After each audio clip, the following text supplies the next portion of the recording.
21-month-old na baby nasawi matapos maiwan sa loob ng sasakyan sa ilalim ng mataas na heat index. Ang tatay, arestado.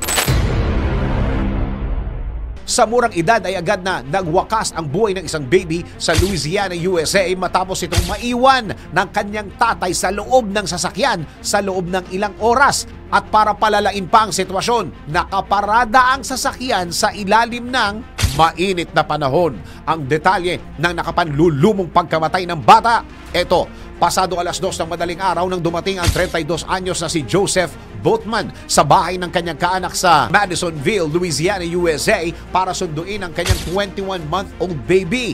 Isinakay umano ni Boatman ang kanyang anak sa car seat bago muling pumasok sa loob ng bahay. Nadiskubre na lang ng isang kaanak pagdating ng tanghali na naiwanan pala sa loob ng sasakyan yung bata.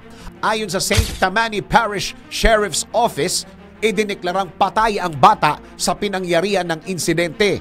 Sa kasamaang palad, mainit ang panahon sa Madisonville nang mangyari ang insidente at umabot ng 104 degrees Fahrenheit ang heat index. Sa katunayan, pumalo ng 94 degrees Fahrenheit ang temperatura sa nasabing lugar nang maiwan sa loob ng sasakyan yung mismong bata. Ayon sa mga investigador, marami umanong nakonsumong alak itong si Boatman bago pa sunduin ang kanyang anak. Samantala, hawak naman ito ng mga otoridad at nasampahan na ng kasong second-degree murder at maaaring magpiyansa sa halagang mahigit 40 million pesos. Sa mga mahilig uminom dyan, drink responsibly.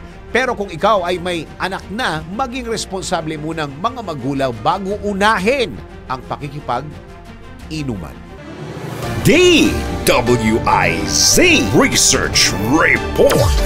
Report. Thank you for watching. Tuloy lang ang panonood at pakikinig ng tamang balita sa DWIZ News, DWIZ News FM Regional, DWIZ News TV, Aliw Channel 23, nationwide. Mag-follow, like, subscribe at i-share ang aming mga social media accounts.